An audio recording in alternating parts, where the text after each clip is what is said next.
নিয়োগ দাবিতে ফের শাহবাগে প্রাথমিক শিক্ষকদের অবরোধ, ছত্রভঙ্গ করতে পুলিশের লাঠিচার্জ, জলকামান ও সাউন্ড গ্রেনেড।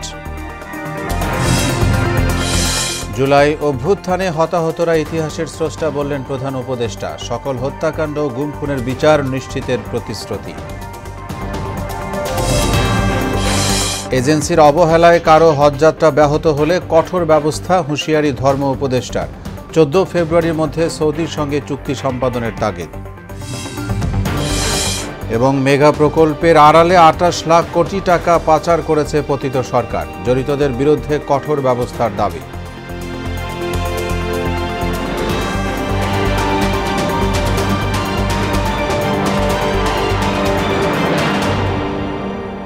আসসালামু আলাইকুম। আমন্ত্রণ মোহনা সংবাদে এতক্ষণ শুনছিলেন শিরোনাম, সঙ্গে আছি মোহাম্মদ ওয়ালিউল্লাহ। এবার বিস্তারিত। সরকারি প্রাথমিক বিদ্যালয়ে শিক্ষক পদে তৃতীয় ধাপের নিয়োগ বাতিলের প্রতিবাদে এবং দ্রুত নিয়োগ দাবিতে ফের রাজধানীর শাহবাগে অবস্থান নিয়েছেন প্রাথমিকের সুপারিশপ্রাপ্তরা। দুপুর 12:30টার দিকে শাহবাগের সায়েন্স ল্যাব প্রান্ত অবরোধ করেন তারা। বলেন, যতক্ষণ পর্যন্ত দাবি মানা না হবে ততক্ষণ পর্যন্ত রাস্তায় অবস্থান করবেন। রাস্তা বন্ধ হওয়ার কারণে বিভিন্ন গন্তব্যের যাত্রীদের দুর্ভোগ পোহাতে হয়। এ সময় তাদের ছত্রভঙ্গ করতে প্রথমে লাঠিচার্জ ও পরে জলকামান এবং সাউন্ড গ্রেনেড ব্যবহার করে পুলিশ। রাস্তা বন্ধ না করলে সরকারের নজর আসতেছে, সরকার চোখ বন্ধ। আমাদের মাননীয় উপদেষ্টা ডক্টর মোহাম্মদ ইউনূস স্যারের চোখ বন্ধ হয়ে গেছে। একই সার্কুলারে প্রথম ধাপ দ্বিতীয় ধাপ চাকরি করতেছে, তাহলে আমরা তৃতীয় ধাপ কেন চাকরি করব না? জুলাই অভ্যুত্থানের আহত শহীদরা ইতিহাসের জীবন্ত স্রষ্টা, এমন মন্তব্য করেছেন প্রধান উপদেষ্টা ডক্টর মোহাম্মদ ইউনূস। বিভেদ নয়, সবাইকে ঐক্য ধরে রাখার আহ্বান জানিয়ে তিনি বলেছেন, সামনে অনেক ঘটনাই ঘটবে, যার সম্পর্কে সতর্ক থাকতে হবে। অভ্যুত্থানে আহত শহীদ পরিবারকে আর্থিক সহায়তা প্রদান অনুষ্ঠানে প্রধান উপদেষ্টা এও বলেন, নিজের হাতে বিচার না করে অপরাধীদের আইনের কাছে সোপর্দ করতে হবে। আরও জানাচ্ছেন উষা ফেরদৌস। জুলাই অভ্যুত্থানে আহত ও শহীদ পরিবারকে রাষ্ট্রীয়ভাবে আর্থিক সহায়তা দেয়া শুরু করেছে অন্তর্বর্তী সরকার। উপদেষ্টার নিজ কার্যালয়ে 21টি শহীদ পরিবার ও 7 জন আহতদের মধ্যে আর্থিক চেক হস্তান্তর করেন প্রধান উপদেষ্টা ডক্টর মোহাম্মদ ইউনূস। হত্যাকাণ্ডের বিচার, রাষ্ট্রীয় সম্মাননা প্রাপ্তি, আর্থিক সহযোগিতা ও পুনর্বাসন সহ বিভিন্ন বিষয় তুলে ধরেন শহীদ পরিবারের সদস্য এবং আহতরা। এ সময় প্রফেসর মোহাম্মদ ইউনূস বলেন, যাদের ত্যাগের বিনিময়ে নতুন বাংলাদেশ অর্জিত হয়েছে তাদের অবদান নিক্তি দিয়ে মাপা যাবে না। আপনি ইতিহাসের স্রষ্টা, আপনার ছেলে, আপনার সন্তান, আপনার ভাই, আপনি নিজে যিনি আহত হয়েছেন, তারা ইতিহাসের স্রষ্টা। ইতিহাসের স্রষ্টাকে সাধারণ মাপকাঠি দিয়ে, টাকা পয়সা দিয়ে হয় না। নতুন বাংলাদেশের যোদ্ধারা অবিচার করলে পূর্বের সঙ্গে কোনো পার্থক্য থাকবে না বলেও জানান তিনি। আমরা যদি অবিচারে নেমে যাই তাহলে তাদের আর আমাদের তফাৎ হলো কি? আমরা অবিচারে নামবো না। আমরা যাদের অপরাধী তাদেরকে পুলিশের হাতে, আইনের হাতে সোপর্দ করব, আর যারা অপরাধী নয়, যে পুলিশের হাতে দেওয়ার মতো নাই, তাদেরকে মানুষ করব যে ভাই এই দেশ আমরা একসঙ্গে করি, যেই দেশের স্বপ্ন আমরা দেখতেছি, তোমরাই স্বপ্ন দেখে, তো এই দেশ আমার একার না, তোমার ওই দেশ। বিভেদ নয়, ঐক্য ধরে রাখার ওপর গুরুত্ব দেন প্রধান উপদেষ্টা। আজকে যদি আমরা আর আপনারা হয়ে যাই তাহলে এই নতুন বাংলাদেশ আর হবে না। বিভেদ হয়ে গেল, এই বিভাজনটা ভালো না। শুধু সরকারকে দেখি আমি চলে গেলাম, ওই সরকারে আছে তারা কিছু করতে পারতেছে না, তোমার গ্রামে আছে তুমি কিছু করতে পারতেছো? তুমি তো দুঃখ করতে এসছো আজকে, কাজে সেই তেজ আসতে হবে না, এদেরকে জায়গা দেবো না আমরা কোথাও। প্রতিটি শহীদ পরিবার এককালীন 30 লাখ টাকা আর্থিক সহায়তা পাবে, আর প্রতি মাসে ভাতা পাবে 20,000 টাকা করে। উষা ফেরদৌস, মোহনা সংবাদ, ঢাকা। হাসিনার ফাঁদে পা দিতে চায় না বলেই বিএনপি দ্রুত নির্বাচনের দাবি করছে বলে জানালেন দলের ভাইস চেয়ারম্যান শামসুজ্জামান দুদু। অন্তর্বর্তী সরকারের উদ্দেশ্য সৎ হলে বিএনপির 31 দফা বিবেচনায় নিত বলেও মন্তব্য করেন তিনি। আর অন্তর্বর্তী সরকারের প্রতি আইনশৃঙ্খলা নিয়ন্ত্রণ ও দ্রব্যমূল্যের ঊর্ধ্বগতি রোধে দ্রুত ব্যবস্থা নেওয়ার আহ্বান জানান দলের চেয়ারপারসনের উপদেষ্টা জয়নুল আবেদিন।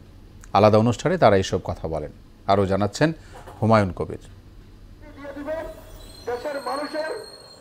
সংসদ নির্বাচনের রোডম্যাপ ঘোষণার দাবিতে জাতীয় প্রেস ক্লাবের সামনে প্রতীকী অবস্থান কর্মসূচির আয়োজন করে জাতীয়তাবাদী চালক দল। এতে অংশ নেন বিএনপি চেয়ারপারসনের উপদেষ্টা জয়নুল আবদিন ফারুক। শেখ হাসিনা বাংলাদেশের রাজনীতিকে ধ্বংস করে দিয়েছে অভিযোগ করে জরুরি সংস্কার শেষে দ্রুততম সময়ে নির্বাচনের আয়োজনের আহ্বান জানান তিনি। সংস্কার কম সময়ের মধ্যে করে নির্বাচনে ম্যাপ দেন, রোড দেন, তাড়াতাড়ি করেন, না হলে অস্থিরতা আবার বেড়ে যাবে, আবার কোন ষড়যন্ত্র ভাগ করে ঢুকে যাবে, সেই ষড়যন্ত্র রুখতে রুখতে আবার সময় অতিবাহিত করবেন, আমরা সেটা আর গ্রহণ করতে চাই। এই সময় অপারেশন ডেভিল হান্ট নিয়েও কথা বলেন জয়নুল আবদিন ফারুক। আমি জনগণের পক্ষ থেকে আপনাকে জানতে চাই আপনার কাছে এই ডেভিল হান্ট সময় মতো কেন করা হলো না। এদিকে জাতীয় প্রেস ক্লাবে এক আলোচনা সভায় অংশ নিয়ে বিএনপির ভাইস চেয়ারম্যান শামসুজ্জামান দুদু অভিযোগ করেন, দেশকে অস্থিতিশীল করতে ভারতে বসে ষড়যন্ত্র করে যাচ্ছেন শেখ হাসিনা। ভারতে গিয়ে আশ্রয় নিয়ে এখনো বাংলাদেশের বিরুদ্ধে ষড়যন্ত্র করছেন এবং যে ষড়যন্ত্রের কারণে বাংলাদেশে অতি সম্প্রতি আওয়ামী লীগরা আবার অনিরাপদ হয়ে গেছে। বিশৃঙ্খলা আমরা পছন্দ করি না, একটা সরাসরি বিএনপির পক্ষ থেকে বলেছে, কিন্তু উস্কানি দিলে যার পরিণতি তো তাদেরকে ভোগ করতে হবে। বিএনপি হাসিনার ফাঁদে পা দিতে চায় না বলেই নির্বাচন দাবি করেছে। ষড়যন্ত্রকারীদের বিরুদ্ধে বিএনপি আবার রাজপথে নামবে বলেও জানান বিএনপির এই নেতা।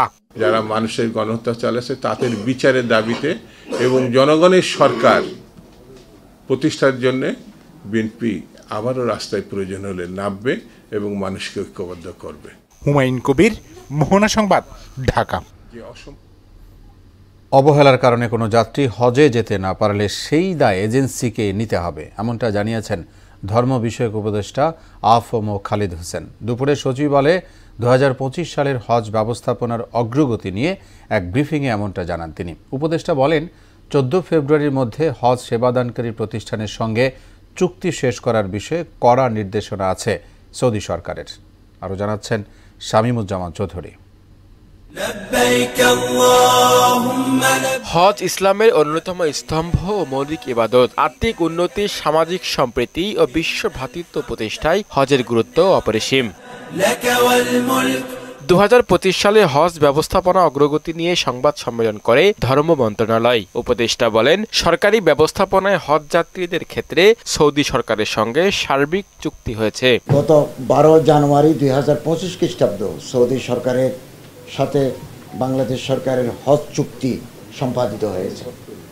সৌদি সরকারের পক্ষে সে দেশের হজ ও উমরা মন্ত্রী এবং বাংলাদেশ সরকারের পক্ষে আমি এই চুক্তিতে স্বাক্ষর করি। হজ চুক্তি স্বাক্ষর অনুষ্ঠান উপলক্ষে সৌদি হজ উমরা মন্ত্রণালয় জেদ্দা হজ উমরা সেবা সম্মেলন ও মেলার আয়োজন করে। বেসরকারি ব্যবস্থাপনাতেও চুক্তি করতে হবে, সুযোগ পাওয়া যাবে 14 ফেব্রুয়ারি পর্যন্ত। সৌদি সরকারের পক্ষ হতে হজ সেবা দানকারী কোম্পানির সাথে 14 ফেব্রুয়ারির মধ্যে সকল চুক্তি সম্পাদনের নির্দেশনা দেওয়া হয়েছে। সৌদি হজ ও উমরা মন্ত্রণালয় হতে গতকালও আমাদেরকে একটা গুরুত্বপূর্ণ বার্তা পাঠানো হয়েছে, যেখানে বলা হয়েছে চুক্তি সম্পাদনের গতি খুব স্লথ এবং অনেক ক্ষেত্রে তেমন কোনো অগ্রগতি লক্ষ্য করা যাচ্ছে না। ডেডলাইন 14 ফেব্রুয়ারি এবং এটা কোনোভাবেই বাড়ানো হবে না। ধর্ম উপদেষ্টা বলেন, ওমরা নিয়ে সিন্ডিকেট কিংবা গ্রুপ টিকিটিং চলবে না। নাম ও পাসপোর্ট নম্বর দিয়ে 72 ঘন্টার মধ্যে টিকিট কাটতে হবে।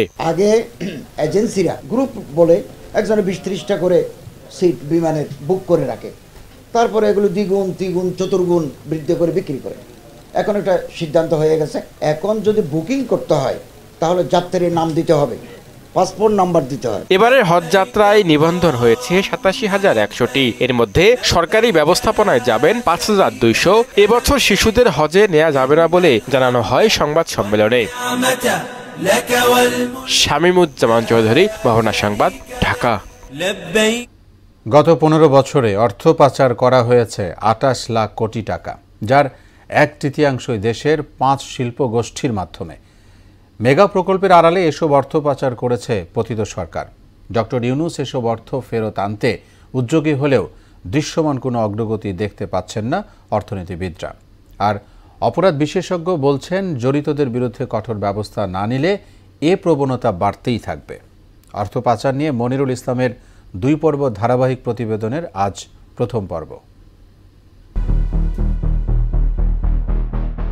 গেল 15 বছরে দেশে ঘটেছে নজিরবিহীন অর্থ পাচারের ঘটনা। এটি যেন পুঁজিবাদ অর্থব্যবস্থার পার্শ্ব প্রতিক্রিয়া। যদিও পুঁজিবাদ ব্যবস্থায় থাকে না রাষ্ট্রের নিয়ন্ত্রণ, তবে এক্ষেত্রে পুরোটাই ব্যতিক্রম। সরাসরি সরকারি পৃষ্ঠপোষকতাই হয়েছে অপকর্ম। বিগত 15 বছরে যারা অর্থ পাচারের সাথে সম্পৃক্ত কিংবা দুর্নীতির সাথে সম্পৃক্ত তারা কারা, যাদের এগুলো প্রতিরোধ করার কথা ছিল, যারা এই অপরাধগুলো যাতে না হয় ওই পদে যারা কাজ করেছেন, এগুলোই ছিল তাদের অন্যতম দায়িত্ব। পুঁজিবাদের আধিপত্যে সাম্যবাদ বিলুপ্ত। লাগামহীন মূল্যস্ফীতির ধকলে ধনীরা আরো ধনী আর গরিবরা আরো গরিবই হচ্ছে।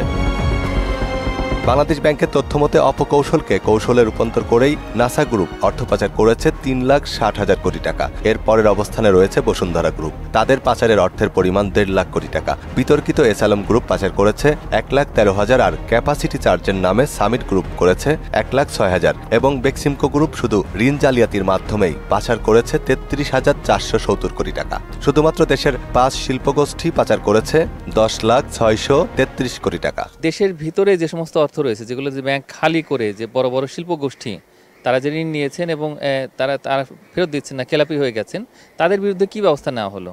2-1 জায়গাতে প্রশাসক বসানো হয়েছে এবং এখানে কাজ কিছু চলছে, কিন্তু আসলে তো অর্থ যেটা চলে গেছে ব্যাংক থেকে, তো সেখানে তো আর এগুলো ফেরত আসছে না। যে খেলাপি ঋণের উদ্ধার হওয়ার উপায়টা কি, সেটা নিয়েও কিন্তু কোনো কথাবার্তা বলা হচ্ছে না, কোনো কর্মপরিকল্পনাও নেই।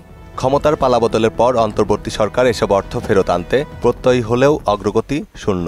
তবে বর্তমান প্রেক্ষাপটে জড়িতদের দেশের সম্পত্তি ক্রয় করা যেতে পারে বলে মনে করেন অর্থনীতিবিদ মাহফুজ কবির। অর্থনীতি থেকে পাচার হয়ে গেল, সেই টাকা উদ্ধারের কিন্তু কোনো রকমের অগ্রগতি নেই।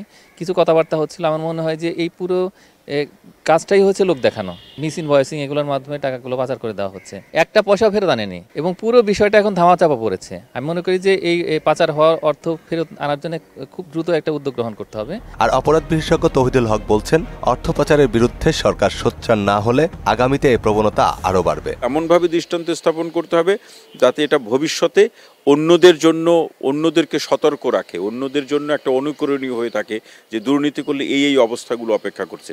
তার মধ্যে বাংলাদেশের বাস্তবতার নিরীক্ষেই বলছি, আপনি সম্পদ বাজেয়াপ্ত করে দেন, রাষ্ট্রীয় কোষাগারে নিয়ে আসেন, এমনিতেই অনেকে সোজা হয়ে যাবে। একটি সমৃদ্ধ রাষ্ট্র গড়ার পাশাপাশি সুশাসন প্রতিষ্ঠায় পাচারকৃত অর্থ দেশে ফেরত আনার বিকল্প নেই বলেও মনে করেন তিনি।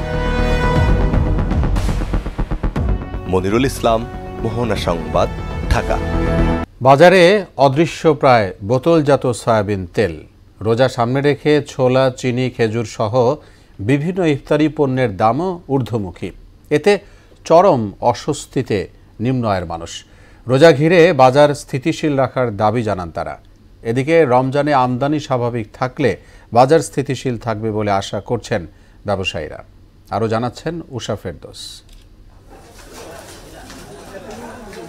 পবিত্র রমজান সামনে রেখে খেজুর আমদানি শুল্ক কমিয়েছে অন্তর্বর্তী সরকার। পাশাপাশি রোজার ইফতারির অন্যতম অনুষঙ্গ এই পণ্যটির আগাম কর পুরোপুরি তুলে নেওয়া হয়েছে। আমদানি শুল্ক কমানো হয়েছে 10%। খেজুর আমদানির ক্ষেত্রে এই সুবিধা আগামী বছরের 31 মার্চ পর্যন্ত কার্যকর থাকবে, যদিও এর কোনো প্রভাব পড়েনি বাজারে। 900-1000 টাকা কিনছি গতবার রমজানে, এখন দোকানে কিনতে আসছি মনে করেন যে এনারা দামি চাই 1400-1300। গত এক সপ্তাহে খেজুরের দাম কার্টন প্রতি মন করে 500 টাকা বাড়ছে। এদিকে বাজারে দুর্লভ বোতলজাত সয়াবিন তেল। বাংলাদেশ ট্রেড অ্যান্ড ট্যারিফ কমিশনের হিসেব অনুযায়ী দেশে বছরে 22 লাখ মেট্রিক টন ভোজ্য তেলের চাহিদা রয়েছে, যার বেশিরভাগই আমদানি করতে হয়। এ সুযোগে দেশের কয়েকটি বড় শিল্প প্রতিষ্ঠান সিন্ডিকেটের মাধ্যমে তেলের বাজার নিয়ন্ত্রণ করছে, জানালেন ব্যবসায়ীরা। সয়াবিন তেলটা আপনার নাই বললেই চলে, 2টা কোম্পানি তেল দিচ্ছে, তাও শর্ত প্রযোজ্য। তেল একবার সাপ্লাই দেয় না, মনে করেন যে হাতে কোনো 2-1টা কোম্পানি দিল, তারপরে শর্তই নেই, আর অনেক কোম্পানি মানি বন্ধ রাখছে। প্রতি বছর রোজায় চিনির চাহিদা বেড়ে দাঁড়ায় 3 থেকে 3.5 লাখ টনে, আর ছোলার চাহিদা রয়েছে 1 লাখ টন। রোজার সময় আমদানিকারক থেকে ভোক্তা পর্যায় পর্যন্ত আসতে পণ্যের দাম হয়ে যায় আকাশ ছোঁয়া। এতে ভোগান্তিতে পড়েন সাধারণ ক্রেতারা। রোজার যা নিত্যপণ্যের যে জিনিস, এগুলা যে একটু কিনা খাইতে পারে, সরকার যেন এদিকে রোজার সময় বাড়াবে না, আগে বাড়াবে, দেখো যে আমরা তো এখন বাড়াই না, ইতিমধ্যে যেটা বাড়ানো বাড়াইছে। রোজার মাসে সবকিছু দাম বাড়াই দেয়, ছোলা বুট চিনির দাম বাড়াই দেয়, তাই ইমামগঞ্জ খাতুনগঞ্জের ব্যবসায়ীরা কেউ ইফতারি করতে পারে না। সরকার চাইলে সবকিছু কন্ট্রোল করতে পারে, ইচ্ছা করছে? এটা সরকারের ইচ্ছার পরে নির্ভর করে। রমজানে পণ্য আমদানির উদ্যোগ বেশি থাকলেও চিন্তা কারসাজি ও ডলার নিয়ে বলছেন অর্থনীতিবিদরা। আমাদের দেশের খাদ্য মূল্যস্ফীতি রয়েছে, যে খাদ্যগুলো আমাদের ইম্পোর্ট করতে হয়, কিন্তু ডলারের মূল্য যখন আপনি এগেইনস্টে টাকার মূল্য যখন স্থিতিশীল করতে পারছেন না, তখন কিন্তু আপনার ইম্পোর্ট কস্ট বাড়ার কারণে অবশ্যই সেই মূল্যস্ফীতিটা চড়া থাকে। আমদানি ও সরবরাহ ঠিক রাখার পাশাপাশি সিন্ডিকেটের হাত থেকে বাজারকে মুক্ত করতে হবে, বাড়াতে হবে বাজার মনিটরিং, বলছেন এই অর্থনীতিবিদ। আমি আমার টাকার মানকে জাতির সামনে স্থিতিশীল এই জায়গাটায় প্রতিষ্ঠিত করতে পারি কিনা। উষা ফেরদৌস, মোহনা সংবাদ, ঢাকা। এবার বইমেলার মোহনায়।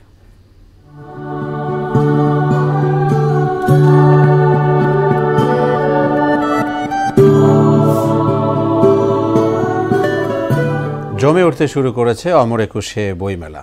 এই মুহূর্তে সেখানে আছেন সহকর্মী সুরাইয়া মুন্নি। যাব তার কাছে সবশেষ খবর জানতে। মুন্নি, সপ্তাহের দ্বিতীয় কর্মদিবস আজ, তাই বিকেল এই সময় কেমন দেখছেন বইমেলার চিত্র? সেই সাথে জানাবেন যে পাঠক এবং দর্শকদের মন্তব্য।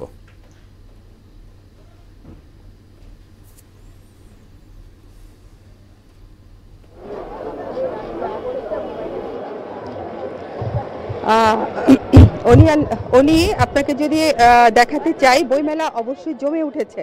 সপ্তাহের দ্বিতীয় কর্মদিবসে শুরু হয়েছে, কিন্তু এরই মধ্যে অনেক লেখক, পাঠক এবং দর্শনার্থী একদম ভরপুর। এখানে যদি আপনাদের দেখাতে চাই যে এখানে ছোট ছোট ক্ষুদে পাঠক আসছেন, যারা খুব মজা করে বাবা মার সাথে এসে বই কিনছেন, এবং অনেক সময় বেশ কিছু বইয়ের নতুন এসেছে। তো এই নতুন বইয়ের মধ্যে বাচ্চাদের কিছু বই, সেটা হচ্ছে ভূতের নজর, ভয়ঙ্কর ভূতের নজর, রংতুলিতে ছুটির দিন, এরকম বেশ কিছু বই, ছোটদের বই এসেছে, যা ছোট ছোট শিশুরা খুব পছন্দ করে বাবা মার সাথে এসে কিনছে।